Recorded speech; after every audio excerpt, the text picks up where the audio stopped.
He's got no idea. Without notice. Senator Birmingham. Thank you, Mr President. Mr President, I seek leave to make a statement regarding a ministerial absence. Leave is granted. Senator Birmingham. Thanks, Mr President. I advise the Senate that Senator Payne will be absent from question time today, Wednesday 3 February 2021, due to ministerial business. In Senator Payne's absence, I will represent the Minister for Foreign Affairs, the Minister for Trade, Tourism and Investment and the Minister assisting the Minister for Trade and Investment. Senator Ruston will represent the Minister for Women, Senator Cash will represent the Attorney-General and the Minister for Industrial Relations. Thank you, Senator Birmingham. Senator Watt. Thank you, Mr President. My question is to the Minister representing the Minister for Health and Aged Care, Senator Colbeck.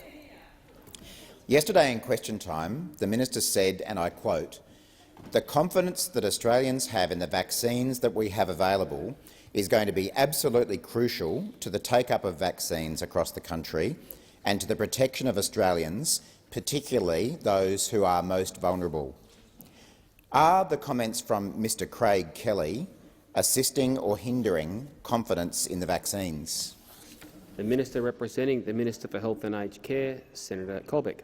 Thank you, Mr President, and I thank the Senator for the question. And I would, at the outset, confirm the statement that I made yesterday. I stand by that wholeheartedly. It is an extremely important thing, Mr President, that Australians have confidence in our national vaccine strategy, Mr President. I repeat and reaffirm those statements, and Mr President, and the medical and the health advice that we have received from those that are guiding our response to COVID-19 is extremely important, Mr President, and I can confirm to the chamber, Mr President, that the Prime Minister has today met with Mr Kelly. And Mr Kelly has, in a statement, confirmed that meeting, that he met with the Prime Minister this morning. And the Prime Minister has reinforced to Mr Kelly the importance of enduring public confidence in the government's vaccine strategy, confirming my statement of yesterday, Mr President. Well, Mr President, I think it's reasonable that the Prime Minister has conversations with his colleagues in this place and reinforces the Prime Minister's point of view, Mr President. And as a part of that process, Mr President, in his statement today, Mr Kelly has said, "I agreed to support the government's vaccine rollout, which has been endorsed by medical experts." And Mr Kelly has also said, "I have also always sought to support the success of our national public health response during the pandemic." And he believes that the spreading of misinformation can damage the success of our public health response during the pandemic. So, Mr President, I reinforce, Mr President, the statement that I made yesterday, particularly in the context of the vaccine rollout for senior Australians, who we all understand time for the are the answer most has vulnerable. expired. Senator Watt, a supplementary question. Thank you, Mr President. Yesterday the Minister said he was disappointed in, and I quote, "completely reckless commentary with respect to the vaccine." Does the Minister agree that Craig Kelly continually undermining public confidence in Australia's medical experts and the COVID-19 vaccine is, and I quote, "completely reckless commentary"? Before I call Senator Colbeck, I just urge members to also use formal titles. I thought I might have misheard that. If I have, my apologies. But please use formal titles of members of the other place. Senator Colbeck. Thank you, Mr President. And yesterday I did condemn the Labor Party's reckless strategy of undermining our vaccine rollout. Senator Watt. Order. Senator Watt. He's been speaking for 6 seconds, but I'll allow you to raise the point. It was long enough to know, on relevance.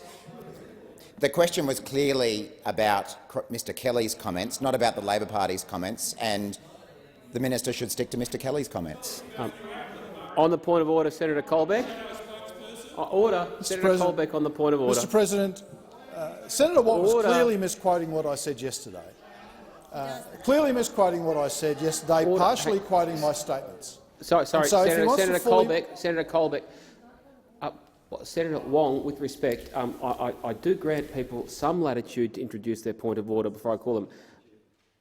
I was going to ask the minister to come to a point of order. The minute you started saying it was a selective quote, Minister, that is not a point of order. But if you wish to raise a point of order on direct relevance, I'm happy to hear it, or there's a time to debate or answer the question. On the point of order, Senator Watt, I'm not going to rule halfway through the first sentence a minister being not directly relevant to an answer. The question did contain an extensive quote from the minister. He is allowed to put that quote in context and address the substance of that quotation as well. Senator Colbeck. Thank you, Mr. President. And I again repeat that yesterday I condemned the Labor Party's reckless approach to undermining our vaccine strategy. Their commentary is not useful, Mr. President. And I repeat the statement that Senator Watt has also repeated today, that the strength of our vaccine strategy and the public confidence in our vaccine strategy is absolutely vital to the take-up of vaccine in this country, Mr. President. And that's why the Prime Minister has called Mr Kelly in this morning to have the conversation that he has. And I think that's appropriate. I think that's appropriate.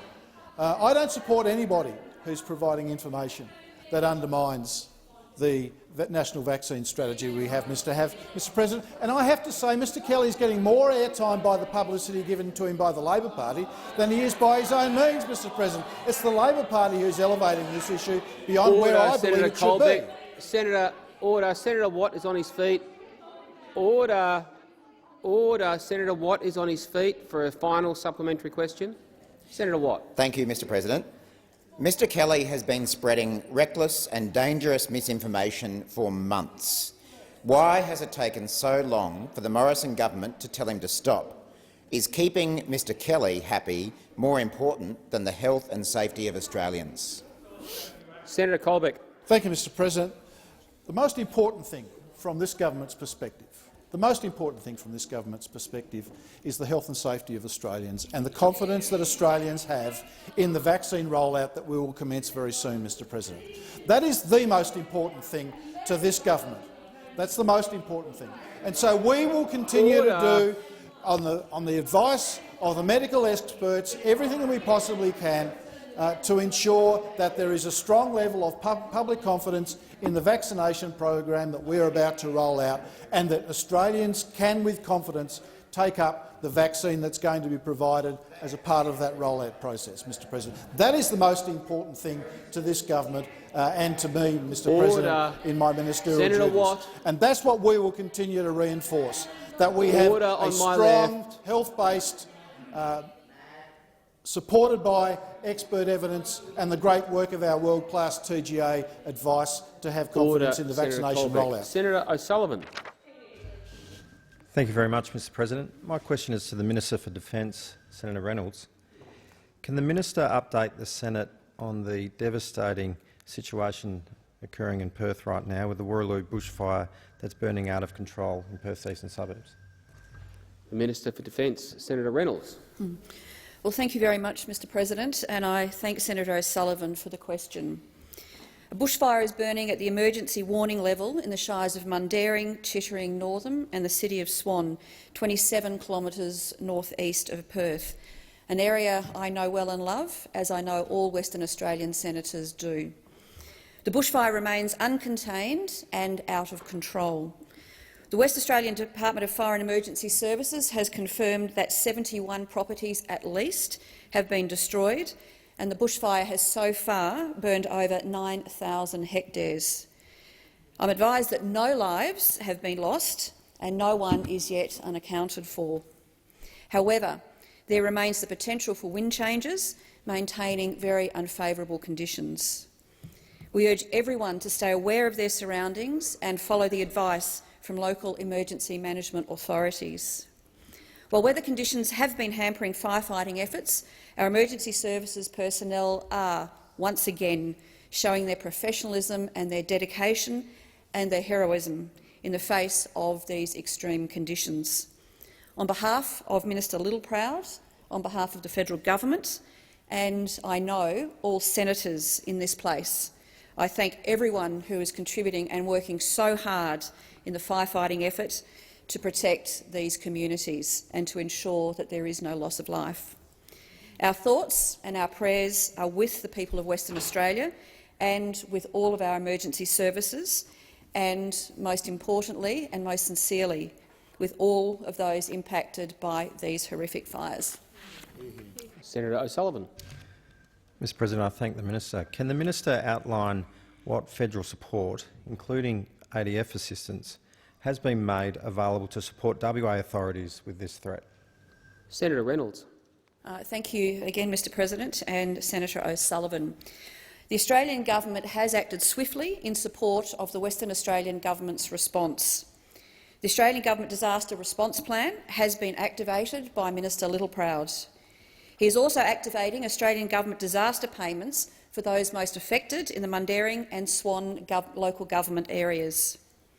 Today, Defence is supporting water bombing operations from RAF Base Pearce, which yesterday was in extreme danger. And they're assisting firefighters to move to the fire front. Defence will also fly additional fire retardant from RAF Richmond to Western Australia.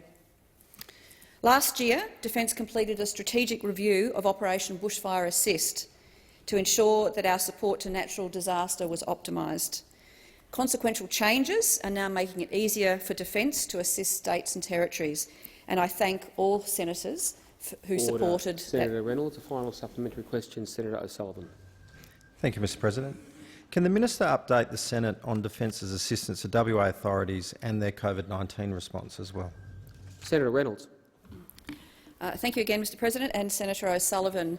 As we are all aware, the West Australian Government is fighting not only a COVID-19 outbreak in Western Australia, but also these fires. Yesterday, Defence accepted a request for additional assistance to WA Government's COVID-19 response. This support is in addition to the 1,500 ADF personnel still deployed across the country supporting COVID-19 in actions in all states and territories. And this includes 150 currently working in Western Australia. So with this addition, 50 additional staff will be based in Perth, supporting the West Australian Police conduct vehicle checkpoints in Perth, Peel and the South West region. Vehicle checkpoints are police-led, with ADF providing marshalling and initial assessment of vehicles. And this takes the total of 200 ADF members on task in Western Australia to 200. This includes 93 personnel who are still supporting quarantine compliance measures in 7 hotels. Senator Lyons. Thank you, Mr President. I would seek leave to associate myself and indeed all of my Labor colleagues, and particularly my West Australian Labor colleagues, with the comments that were just made by the Minister, and I would like to seek leave to make a short statement. Leave granted. Leave is granted for a minute, Senator Lyons. Thank you. And obviously we concur with the thanks to the emergency service workers. Like Senator Reynolds, I have many friends who live in the area, and it's an area of Perth where you have acreage that meets outer suburban areas. In fact, a former staff member of mine, Reese, was evacuated 2 nights ago at 2 a.m. in the morning. I also want to acknowledge the huge kindness and generosity of the Perth community. There's all sorts of offers of help, as you can imagine. Being an area of acreage, there's prize horses and other livestock, which people all over the metro area are offering to assist. There's free meals being delivered, and once again, as we saw the Sikh community in the eastern states respond to the fire community, the Sikh community in Bennett Hills, who's a suburb that's likely to be threatened, are also out there working. So that generosity, I'm sure, makes all of us as West Australians very proud, and I thank the Minister for the response that the federal government has given. Thank you. Senator Siewert. Thank you. I seek leave to associate the Greens with the Minister's comments and to make very short comments as well. Leave is granted. I thank the Minister and the Government for the response. I think every West Australian member in that other place and senators has friends and family that live in the Hills area and live in that area. I certainly do myself. So the Greens are very thankful for the response from the federal government, and we wish well to every single emergency personnel and people that are currently fighting the fire and defending people's homes and lives, and also our hearts go out to everyone that is affected by this current disaster, given the particular circumstances that Western Australia is facing and the Perth metropolitan area is facing at the moment with the double impact of the COVID lockdown. It is a very stressful time at home in Western Australia, and I thank the government for the response that they are making. Senator Keneally. Thank you, Mr. President. My question is to the Minister representing the Prime Minister, Senator Birmingham. Can the Minister confirm the Prime Minister has now met face-to-face with Mr. Kelly? Did the meeting occur today? What did Mr. Morrison say to Mr. Kelly? And what commitments did the Prime Minister get from Mr. Kelly? Minister representing the Prime Minister, Senator Birmingham. Thanks, Mr. President. Well, obviously, the Prime Minister meets with and speaks with his colleagues on a frequent basis. But I can confirm that he met, as indeed Senator Colbeck has already told the chamber, that he met with Mr. Kelly, the member for Hughes, this morning. The Prime Minister made clear that the Prime Minister and the government do not support any views that undermine the vaccine strategy, whether made by Mr. Kelly or anyone else. Mr. President, Mr. Kelly has subsequently issued a statement referred to by Senator Colbeck, in which Mr. Kelly has made clear that he had a meeting with the Prime Minister, that the Prime Minister reinforced the importance of ensuring public confidence in the government's vaccine strategy. Mr. Kelly has stated that he has agreed to support the government's vaccine rollout as endorsed by medical experts. And indeed is the government's expectation, and we will continue to advocate strongly for the vaccination rollout to be supported, backed across the Australian community, and for Australians to be encouraged to embrace it and to receive those vaccines as and when they are made available according to the targeted strategy that we have developed alongside experts. Senator Keneally, a supplementary question. Thank you, Mr. President. This morning, when asked by Ms Plibersek whether Mr Morrison agrees with his views, Mr Kelly said, and I quote, "You have to ask the Prime Minister, I don't know." What did the Prime Minister say to Mr Kelly that he's unwilling to say publicly? Senator Birmingham. Well, Mr. President, I've just outlined what the Prime Minister said to Mr Kelly and what Mr Kelly has put on the public record subsequent to his meeting with the Prime Minister.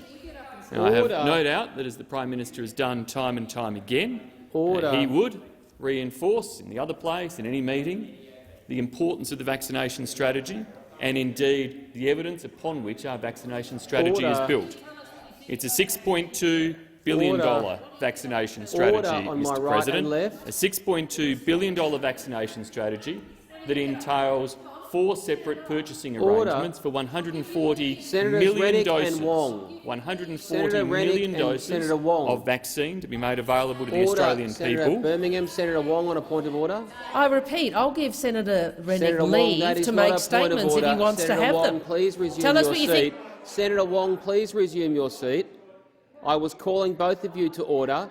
Interjections are disorderly, as is responding to them across the table and the chamber. Order. Senator Rennick, that's not helpful, as I'm calling Senator Wong to order. Senator Watt, you've been particularly voluble in the first 20 minutes. I'm going to ask you to take a breath for a while. Senator Birmingham, please continue. Thanks, Mr. President. So the government's position is crystal clear.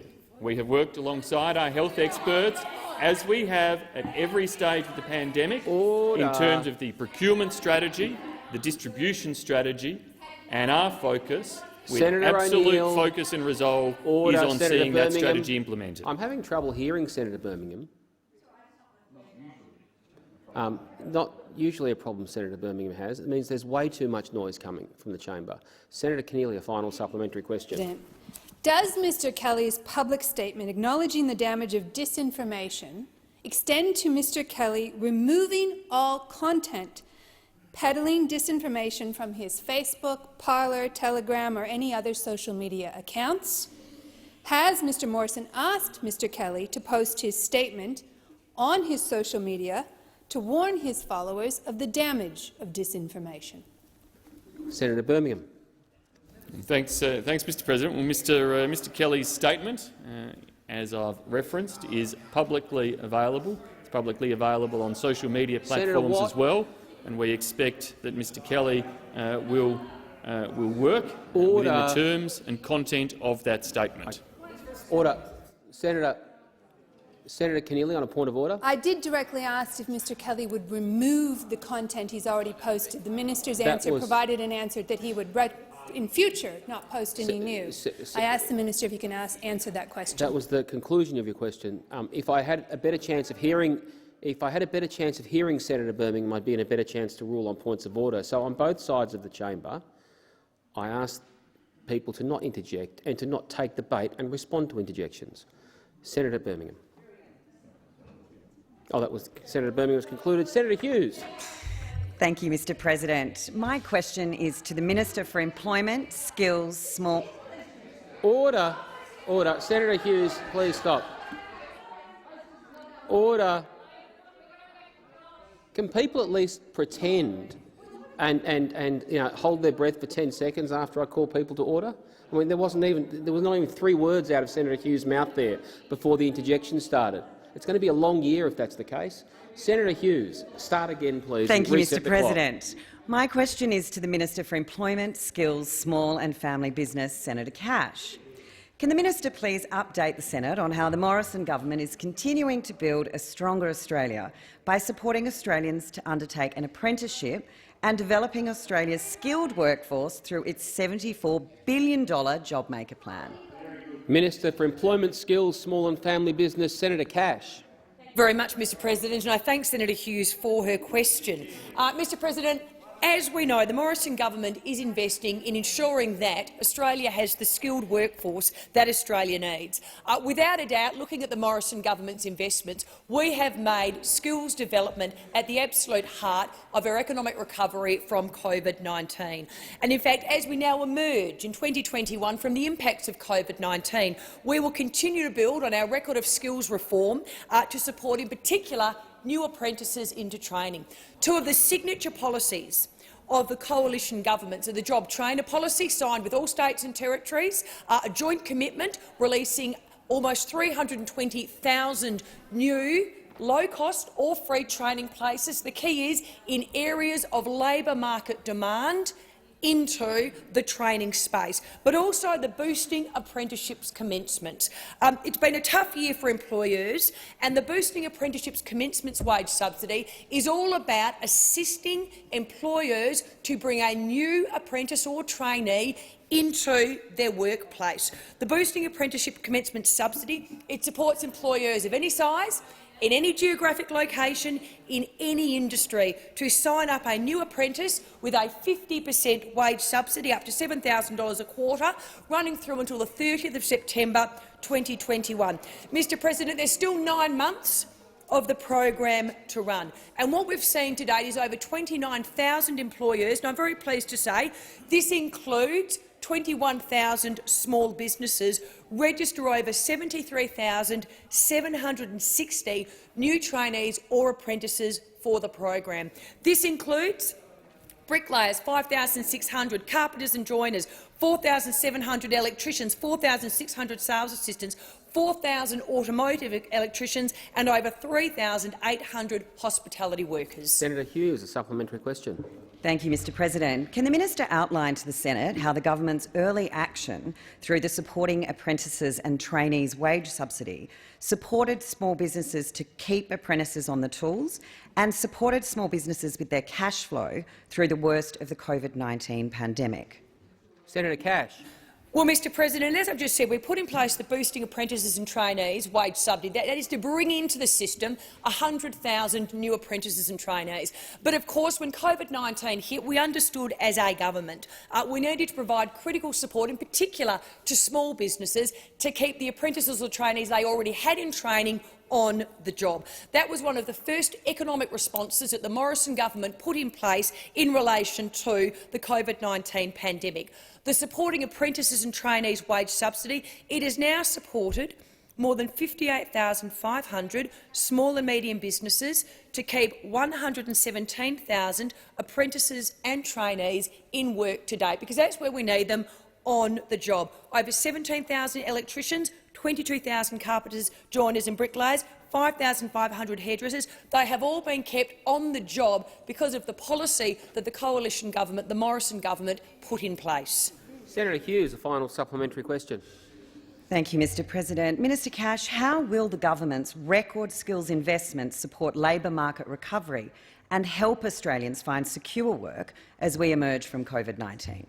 Senator Cash. Well, Mr President, the skills investment that the Morrison government is putting in place, this is all about generational change, and it will support Australians to get the qualifications and skills they need, importantly to secure jobs after the pandemic. We want them to train up in areas where we know there is labour market demand. This is, of course, crucial, in particular to supporting job security, economic productivity and quality of life for all Australians. In relation to the labour market, over the last 7 months, we have now seen, or Australians have now seen, 784,500 jobs return to the economy as COVID-19 restrictions have eased. Hours of work have now increased 165 million, and full-time employment was the majority of employment in terms of jobs growth in both November and December of last year. We know there is a long way to go, but the policies that the Morrison government is putting in place is seeing jobs return to the economy. Senator Cash. Senator Griff. Thank you, Mr President. My question is to Senator Birmingham, representing the Treasurer and Assistant Treasurer. Minister, as you'll be aware, there are now over 56,000 registered charities collecting well over $10 billion in donations. However, the secrecy provisions of the Australian Charities and Not-for-Profits Commission Act mean that if someone has a complaint against a charity, the complainant isn't permitted to know the outcome. And if the charity is subsequently deregistered, the public has no way of finding out why it was deregistered. Minister, can you advise whether these secrecy restrictions will be lifted in the legislation government is drafting in response to the 2018 legislative review, and when you will introduce this legislation? Minister representing the Treasurer and Assistant Treasurer, Senator Birmingham. Well, thank you. Thanks, Mr. President. I thank Senator Griff for his question. And indeed, I do understand that the review of the ACNC legislation concluded that the secrecy provisions of the Act are overly restrictive and should be amended to allow the Commissioner to disclose information in a wider range of circumstances, including to protect public trust and confidence in the sector. The review went on to state that the ACNC's inability to make any comment in respect of whether it is or is not undertaking an investigation in respect of a complaint against a registered entity is harmful to the perception of the ACNC as an effective regulator. The government released its response to the ACNC legislation review on the 6th of March 2020, I understand, and has agreed to recommendation 17 of the review, which will provide the Commissioner with the discretion to disclose information about regulatory activities, including investigations, when it is necessary to protect public trust and confidence in the sector. The Treasury is currently engaging with the ACNC and will prepare advice for the Minister on how to progress the necessary legislative changes to give effect to that government agreement to the recommendation. Senator Griff, a supplementary question. Thank you, Mr President. Minister, there's a difference between giving someone discretion and actually publishing issues for complainants, and I think it's very important that there isn't discretion and it's actually made mandatory. Now, the 2018 review also flagged raising the revenue threshold for a small charity from $250,000 to $1 million, which would give thousands of charities much lower reporting requirements. Do you consider it as appropriate that a charity that receives $1 million in funding should not be required to provide an annual financial report? Senator Birmingham. Thanks, Mr President. In relation to the first part of Senator Griff's supplementary question there, obviously discretion, particularly in relation to public information about investigations that are underway, is, I think, an important factor to strike an appropriate balance to be exercised by the ACNC between maintaining public confidence through the release of information, but also through not eroding public confidence through potentially the release of information prior to investigations reaching a certain point of findings or transparency that would be helpful to the maintenance of public trust. As indicated, the government has agreed to the recommendations. I indicated the government's agreed to recommendation 17 of the ACNC review. In relation to threshold limits, look, I will have to double-check the response that has been provided by the government in that regard, Senator Griff, and come back to you. Senator Griff, a final supplementary question. Minister, just back on discretion, should there be discretion for a member of the public not to find out why a charity has been deregistered? Senator Birmingham. Thanks, Mr. President. Look, in the main, I would anticipate that where a charity has been deregistered under the reforms that are being proposed, that should be made public. There may be elements of such grounds that discretion may be applicable for, but I'm certain the government would be happy to consult as we are drafting the necessary legislative changes with you, Senator Griff, and happy to reach out and work in that regard with you. Senator Brockman. Thank you, Mr. President. My question is to the Minister representing the Minister for Health, Senator Colbeck. Can the Minister update the Senate on the Morrison's government's comprehensive plan to roll out the COVID-19 vaccine to all Australians? Minister representing the Minister for Health and Aged Care, Senator Colbeck. Thank you, Mr. President, and can I thank Senator Brockman for his question, and on indulgence, Mr. President, can I acknowledge the bushfire emergency in Senator Brockman's home state of Western Australia in the Perth Hills, and advise the Senate that there are 2 aged care facilities in the area that have their emergency management plans activated and are on standby to evacuate as a last resort should that need eventuate, and there's a couple of others that are preparing. And can I acknowledge the staff who have been working around the clock to make sure that the residents of those facilities are kept safe and comfortable.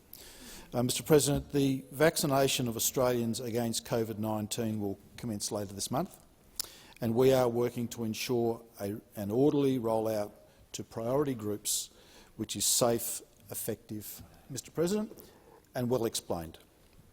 Our rollout strategy will be one of the largest logistic exercises ever seen in Australia. Our government is investing $6.3 billion with almost $1.9 billion for medical bodies, logistics companies and general practices and community pharmacies to roll out and administer the vaccine. We expect there will be thousands of sites that will support the rollout, ensuring Australians can access a vaccine regardless of where they live, Mr. President. Australia's world-class primary health workforce will be the cornerstone of the COVID-19 vaccine rollout across the nation. Mr. President, the health workforce, including doctors, nurses, midwives, pharmacists and many other allied health professionals, have continually risen to the challenges of COVID-19 over the past year, Mr. President, and they will play a pivotal role in supporting the rollout of vaccine to all Australians. Senator Brockman, a supplementary question. Thank you, Mr. President, and thank you, Minister, for that answer. Can the Minister outline to the Senate when aged care and disability care staff and residents will be given priority access to the vaccine? Senator Colbeck. Thank you, Mr. President. Mr. President, Australia has developed a roadmap based on a phased approach. The purpose of phasing is to identify and make the vaccine available to high-risk Australians first. Our priority, Phase 1A, is being given to aged care and disability residents and frontline staff, healthcare workers and quarantine and border workers. Phase 1B, where up to 14.8 million doses will be made available, includes those aged over 70 years. Phase 1B also includes Aboriginal and Torres Strait Islander people over 55, younger adults with an underlying medical condition or disability, and critical and high-risk workers, including defence, police, fire and emergency services. Order. Phase 2A, Mr. President, includes adults aged over 50, Order. Aboriginal and Torres Strait Islander people over 18 and other critical and high-risk Senator workers. Colbeck. Senator Brockman, a final supplementary question. Thank you, Minister. Minister, can you further explain the phased rollout strategy as part of Australia's COVID-19 vaccine roadmap? Senator Colbeck. Thank you, Mr. President. Thanks, Senator Brockman. Phase 2B covers the balance of Australia's adult population. and Phase 3, those aged under 16, if recommended. The Therapeutic Goods Administration has provisionally approved the Pfizer-BioNTech COVID-19 vaccine for use in Australia. Rollout of the AstraZeneca international dose is being considered by the TGA today, and on track for an early March rollout subject to TGA approval and final shipping confirmation, Mr President, and that's for the AstraZeneca vaccine. Our comprehensive public information campaign will keep Australians fully informed and up to date about the safety and effectiveness of the COVID-19 vaccines as they become available, including when and how and where to get vaccinated. Senator Hanson-Young. Order. Thank you, Mr President. My question is to the Leader of the Government representing the Prime Minister. On October 30 last year, the government was handed the final report from Professor Graham Samuel, which reviewed the adequacy of Australia's environment laws. It was a damning assessment. That was more than 3 months ago. When will your government respond and implement laws that actually protect our environment and implement an independent watchdog to hold those who trash our environment to account? Those who trash our environment and endanger our wildlife. When will your government act? The Minister representing the Prime Minister, Senator Birmingham. Thanks, Mr President. I thank Senator Hanson-Young for her question. Indeed, it was our government that commissioned Graham Samuel's review of the Environment Protection and Biodiversity Conservation Act, just indeed as it was a coalition government that initially passed the Environment Protection and Biodiversity Conservation Act back in the Howard government era. And so this side of politics has a strong track record in terms of the passage of and delivery of legislation that provides nation-leading protection in relation to nationally significant areas of environmental protection. We will respond in an appropriate way to the review of Graham Samuel. We'll do so in a timely manner. As you note, it was late last year that report was handed to the government. We'll do so in a manner where we're conscious of all of the recommendations and findings of Graham Samuel in that review. Those recommendations find areas for strengthening of environmental standards in some areas. They also find evidence that there is excessive bureaucracy or delays that occur in some areas that can be alleviated as well.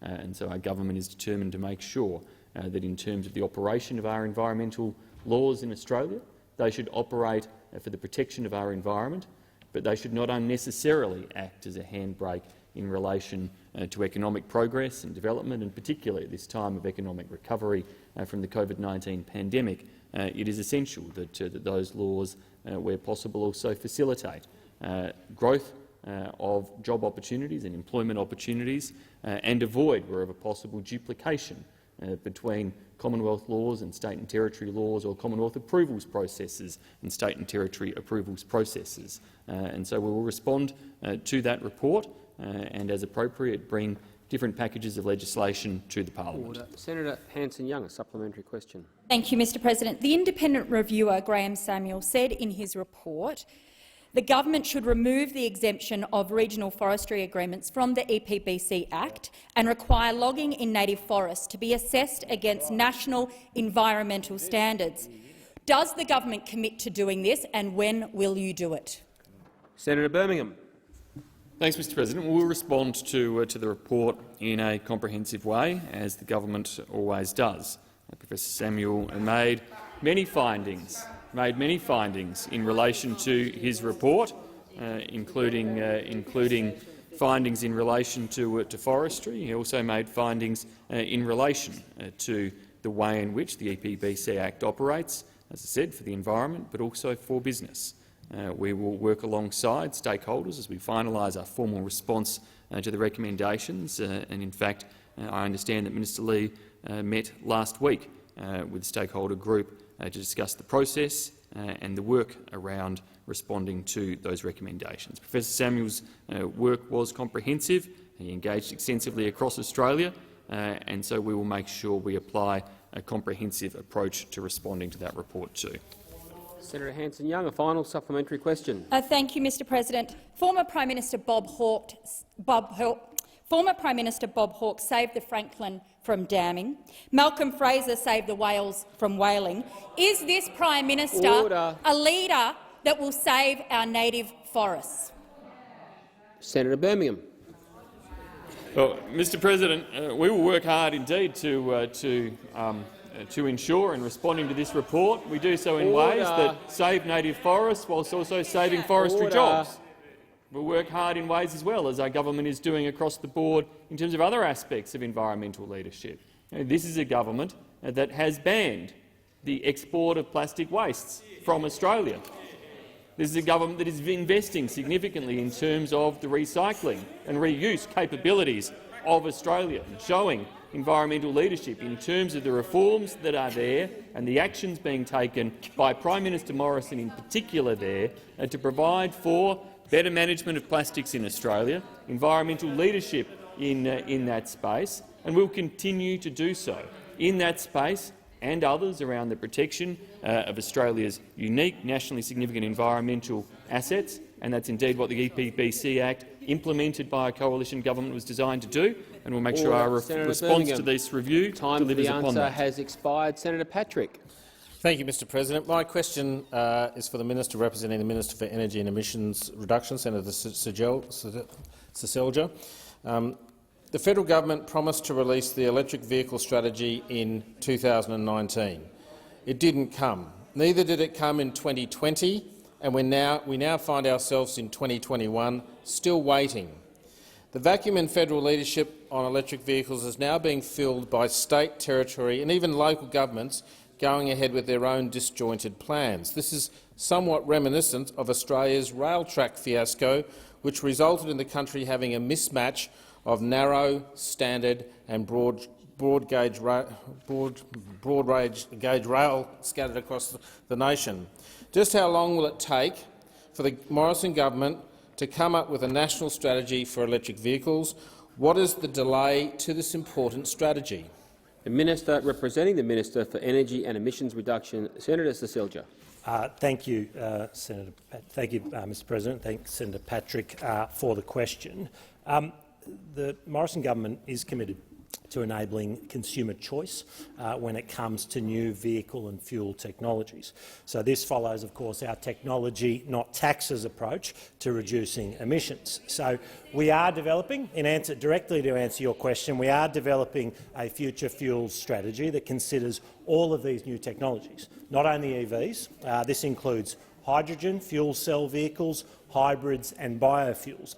And we've been working to ensure that the strategy is well informed. So to ensure industry has been widely consulted, we will release a discussion paper in the very near future that will help inform the strategy. But we've already put our money where our mouth is with our $74.5 million future fuels package as part of the budget. Now, this backs funding already committed through ARENA and CEFC, including $21 million for 2 EV charging networks and $11.7 million for focusing on smart charging and tools to make it easier for motorists and businesses to purchase new technology vehicles. This includes projects like $838,000 for Origin Energy to install 150 smart chargers at homes and workplaces across the national electricity market. $3.5 million for JetCharge to develop smart charging technology that will help make charging more user-friendly and will better integrate EVs into electricity. I'm always amused when I get Seth Rogen over there interjecting, but I'll keep going. We are serious about accelerating the uptake of new technologies and ensuring consumers' choice is supported. Order. Order. It took me a while to pick that reference. Before I call you, Senator Patrick, I'm going to take the chance to welcome back to the chamber former President Parry. Welcome back to the Senate, Stephen Parry. Senator Patrick, a supplementary question. Thank you, Mr. President. Of course, the government should understand, in terms of consumer choice, the car companies have made the choice. They are going down this pathway. In the absence of a national strategy, That's paved the way for a suite of ill-considered and premature taxes which will work against EV uptake and limit Australia's ability to achieve net zero emissions by 2050. Given that the government is fond of technology, not taxes, in its approach, what is its plan to bring vehicle technology to bring down emissions? Senator Seselja. Well, thank you, Mr. President. I thank Senator Patrick. Look, the development of electric, hybrid and hydrogen fuel cell vehicles is being driven by the world's largest car manufacturers, and that is indeed the truth. Now, the number of consumers who choose to buy these new vehicles will rapidly increase as the new technologies reach parity with mature alternatives. Australians are already making the choice. It's about choice, Senator Patrick, to switch to new technology. So hybrid car sales almost doubled in the last year, increasing from 31,191 vehicles in 2019 to 60,417 vehicles in 2020. Our Future Fuels Fund is designed to help develop these technologies and provide choice for consumers. Now, we are bringing down emissions, as you know, 17% already, almost 17%, well ahead of our targets, well ahead of the OECD average. We are more than doing our bit, and EVs will be, of course, a part of that mix. Order. Senator Watt. Senator Patrick, a final supplementary question. Mr. President, electric vehicles are advancing towards being more than just a means of transport. They will become an integral part of the energy grid, drawing from it during low periods and feeding energy back into the grid during peak demand periods. What is the government doing to ensure electric vehicles are properly integrated into the energy distribution networks? Senator Seselja. Thank you, Mr. President. So, the Future Fuels strategy will consider the integration of electric vehicle into the distribution network. And as I mentioned in my previous answer, we are already investing in projects through ARENA and the CEFC, which will help address the barriers to uptake. And for example, here in the ACT, ARENA is investing $2.4 million in a world-leading trial aimed at better understanding and minimising the impact of electric vehicle charging on the energy grid. So we're doing it here in the ACT, we're doing it in South Australia. Senator Seselja, please resume your seat. I am struggling to hear him. Senator Watt, you've had a lot of latitude this question time. I appreciate that you're being so loud you might have trouble hearing me call you to order. I'm going to ask you to demonstrate some restraint for the next 13 minutes. Senator Seselja to continue. Thank you. Thank you very much. Thank you very much. And so in South Australia, we've committed $5 million in the budget for a grant to the ACE EV to support domestic battery, electric vehicle manufacturing and a vehicle-to-grid trial. Now, this is about providing choice for Australian consumers without driving up the price of cars in Australia or creating supply issues in the electricity grid. Senator Gallagher. Sorry, I was just a bit taken back by listening to Senator Seselja's new fondness of the electric vehicle. Come to your question, Thank Senator you. Gallagher. Thank you. Yeah, but your choices are better than ours, are they? Thank you, Mr. President. My question is to the Minister representing the Minister for Health and Aged Care, Senator Colbeck. On the 7th of January, Mr Morrison promised the government would deliver 4 million vaccine doses by the end of March. Will the Morrison government deliver on this promise? The Minister representing the Minister for Health and Aged Care, Senator Colbeck. Thank you, Mr. President. Thanks, Senator, for the question. Mr. President, the thing that we've always promised to the Australian people and indicated to the Australian people is that our vaccine rollout would be based on vaccine approval and then the delivery processes that followed along behind that, Mr. President. And, Mr. President, the Prime Minister said earlier this week, with respect to the vaccine rollout, and, Mr. President, this is what the Prime Minister said at a press conference just recently, that the 4 million position will be something that's going to be achieved in early April as opposed to late March. Now, Mr. President, that's what the Prime Minister said just recently at a press conference. And, Mr. President, acknowledging the fact on my left, that with some of the conditions that are occurring in Europe and the scaling up of manufacture of the vaccine here in Australia, that was the process and that was the expectation. So, Mr President, they are the Prime Minister's words from a press conference just recently, Mr President. And so we continue to work with the TGA on the approval process. We continue to work with the vaccine companies on supply to ensure that we have an available supply to roll out effectively to Australians across the country, Mr President. And the thing that we have the benefit of is that we are providing to Australians fully approved vaccines. We don't have to have the circumstances many other countries have been forced to do, which is to have emergency approvals for their vaccines. Australians, Mr President, will benefit from the fact that the data that comes from the application of vaccines in other countries becomes available to the vaccine companies and then to our TGA for the formal approval of the vaccines. Senator Gallagher, a supplementary question. Thank you, Mr President. The Department of Health has said that the Prime Minister's target of 4 million doses by the end of March, and I quote, didn't seem to be possible. When did the department first become aware it was not possible to deliver on the Prime Minister's promise made to the Australian people? Senator Colbeck. Mr President, I've actually just indicated exactly the Prime Minister's position and the way that we are rolling out the vaccine, Mr President. So it would have been useful, Senator Seselja, if Senator had listened to the answer that I've just given, because we have always said to the Australian people that supply of the vaccine and the rollout process will be dependent on approval. Order. Would be dependent on approval and supply issues from manufacturers, Mr President. And we've been very frank with the Australian people. We've been very open with the Australian people. And as issues have arisen, we have told the Australian people what is occurring, Mr President. And I've just given you the quote from the Prime Minister where he said it was more likely to be early April than late March for the 4 million vaccines, Mr President. Order. And that is a statement of the Prime Minister. Order. Senator Gallagher, a final supplementary question. By what date will the Morrison government deliver on the Prime Minister's target of 4 million doses in April?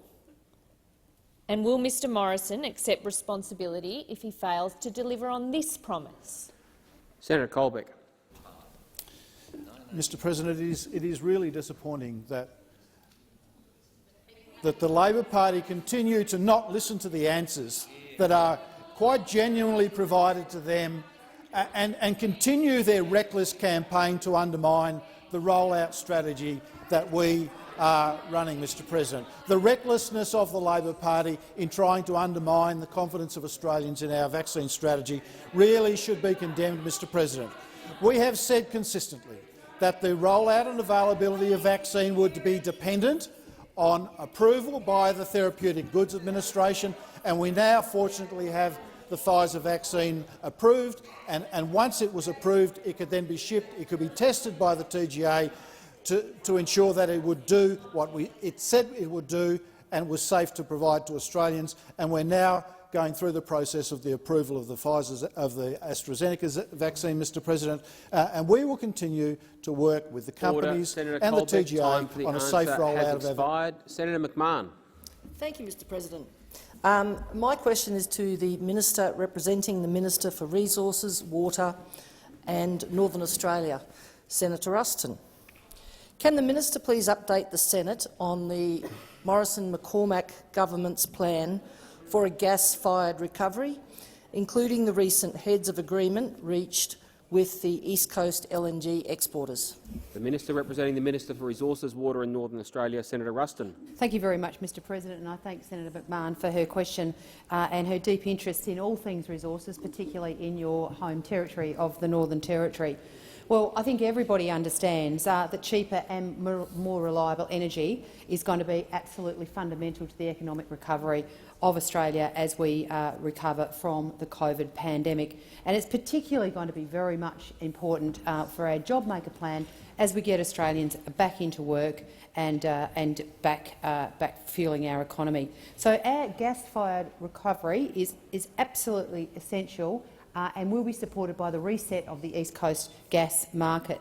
And we'll do this by unblocking gas supply, delivering efficient transportation and empowering customers to make sure that we are providing the best possible energy source for Australia.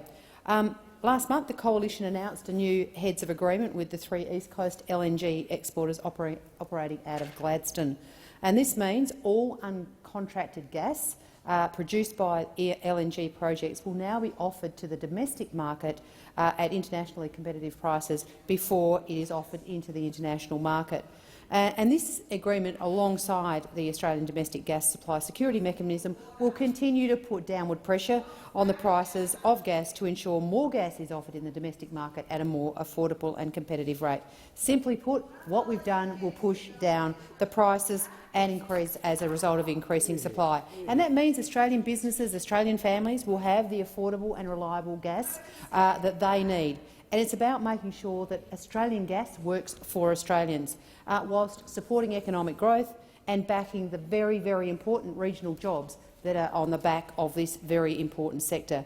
More supply has brought more competition and lower prices, and it will support our manufacturing sector, while at the same time will support Australia's pursuit of reducing emissions. Gas is absolutely critical for manufacture. Order. Senator Ruston. Senator McMahon, a supplementary question. Thank you, Mr President. Can the minister please outline how our government is ensuring sufficient gas supply for Australia? Senator Ruston.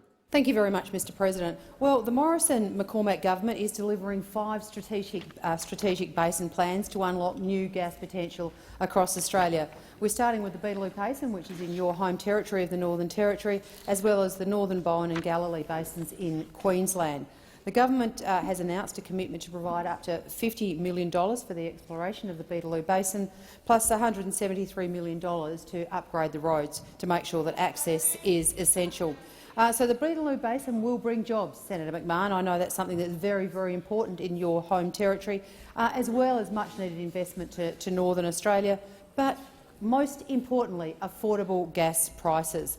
Affordable gas is absolutely essential. No one could question the prosperity and the economic prosperity of this country, and our manufacturing strategies will be enhanced by affordable and accessible gas supply. The government is absolutely committed to give companies confidence to make sure that we can build on our economic recovery. Senator Ruston. Senator McMahon, a final supplementary question. Can the minister advise why it is so important to ensure affordable and reliable gas supplies, and any risks to affordability and reliability for Australian industry and consumers? Senator Ruston. Thank you very much, Mr President. Well, the government's position is absolutely clear in this regard. Unlocking gas reserves is the key to Australia's economic prosperity and our continued recovery from COVID. And part of that is making sure that we provide certainty, that provides the confidence to make sure that we have the essential investment in these critical resource projects to open up our economy. Labor's Environmental Action Network, championed by some senators in this place, would seek to stop new gas projects and would actively behave to ban gas. I mean, basically, this network is responding to inner-city greenies at the expense of everyday Australians and the regional economies that so many on this side believe are so important for our Australian economy. I mean, the member for Hunter has labelled them fundamentalists who have no idea about supporting real workers and real jobs, and it's pretty hard to disagree with the member for Hunter when he makes those sorts of comments. We will support regional Australia and we will support a gas-led recovery. Senator Wong. Thank you, Mr President. My question is to the Minister representing the Prime Minister, Senator Birmingham. Last night, the member for Dawson took to Facebook in defence of the member for Hughes, accusing others and the, and I quote, fake news media, end quote, of trying to censor Mr Kelly. Does the Prime Minister agree? The Minister representing the Prime Minister, Senator Birmingham. Well, thanks, Mr President. Mr President, I haven't seen Mr Christensen's remarks, but Mr President, I'd make a couple of observations. Firstly, Mr President, I would observe that this is often the case when these sorts of highly charged political debates occur. There are some who take an approach that seem to suggest that everything that's ever been uttered needs to be retracted or withdrawn. And so let's be very clear that our government stands firmly by our vaccine strategy. Our government wants to make sure that that is the #1 focus of government policy delivery and of public dialogue in relation to building confidence around the vaccine strategy. As I have already told the chamber, and as Senator Colbeck has told the chamber, the Prime Minister met with Mr Kelly this morning. The Prime Minister made clear that neither he nor the government support any views that undermine the vaccine strategy, whether made by Mr Kelly or by anyone else in that regard. We want to make sure the overwhelming focus is on building public confidence to receive the vaccines that we are investing in and that we have secured for the Australian people. And this strategy is crucial and a crucial part of the nation's health and economic recovery from the COVID-19 pandemic. Australia is incredibly well prepared because of the good work done last year to make sure we have a successful delivery of vaccines across the country. On a point of order. Point of order, direct relevance, and I have been mindful of your previous rulings about glancing references, but we're at 23 seconds to go and nobody who's answering questions has addressed the question, which is whether or not the Prime Minister agrees with Mr Christensen saying that Mr Kelly is being censored. I'm listening carefully to the minister's answer. I think he is directly addressing the subject matter. I can't instruct him how to answer a question, but as long as he's addressing the matter of information with respect to this vaccine, I think that's directly relevant to the question. Senator Birmingham, to continue. Thanks, Mr President. I made clear right at the outset in relation to the fact that I haven't seen Mr Christensen's particular comments, but the government makes no apologies for encouraging everybody to speak the truth when it comes to vaccinations, to apply the evidence as presented by the Chief Medical Officer, as presented by the head of the Therapeutic Goods Administration, as backed by our government through our health advisors. Expired. Senator Wong, a supplementary question. Thank you. Whilst question time was proceeding, Senator Canavan tweeted in defence of Mr Kelly, saying, and I quote, "I think we need more Craig Kellys willing to say unpopular things, because it is only by challenging ideas that we get better ideas."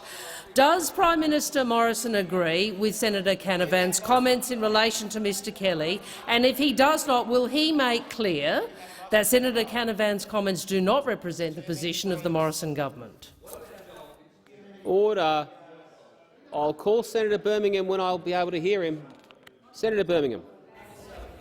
Thanks, Mr President. Mr President, it's always important to have people who will test and challenge views and opinions. Who will test and challenge views and opinions. However, Mr President, it is equally important in relation to dealing with the COVID-19 pandemic that government and those speaking to the public advocate for the facts of the matter and follow the factual advice that is presented. And our government has been consistent from this time last year and indeed slightly before it in acting and following on the health advice provided to us. We have acted on the health advice at each step of the way.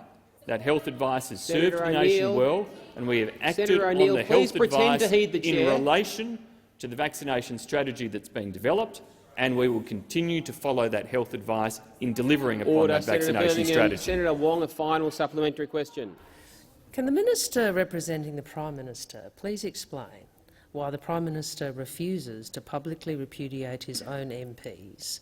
Is it because he doesn't want to upset the backbench, or does he believe there is political benefit for him in their spreading of misinformation? Order. Senator Birmingham. Thanks, Mr President. Mr President, I've stated time and time again during this question time now the fact that the Prime Minister has made clear that he and the government do not support any views that undermine the vaccination strategy, no matter who they are made, no matter who makes them. And, Mr President, my advice to everyone in this place and to everyone across this parliament and indeed to all Australians, whether you are a member of the public or a member of parliament or a member of the media, is to listen to the advice Senator of the O'Neill. health experts. We employ a Chief Medical Officer of Australia for good reason. Senator Watt, We employ Senator a head O'Neill. of the Therapeutic Goods Administration for good reason. We've acted on their advice. Order. In Senator doing Birmingham, so, we have Senator procured Birmingham, can 140 you please million resume doses. your seat? Senator Birmingham, please resume your seat. Senators, question time is a time of interaction, despite all interjections being disorderly. I accept that. But when I call a senator by name, it is usually because they have been constantly interjecting, and I do expect them to not continue unabated. Senator Birmingham, please continue. Mr. President, we've procured 140 million doses of a variety of vaccines to be spread across this country and distributed according to a detailed strategy. That's the government's priority. That's what we will deliver Senator to keep Birmingham, Australians safe time and for the secure. answer has expired. Senator Birmingham. Mr. President, I ask that further questions be placed on notice.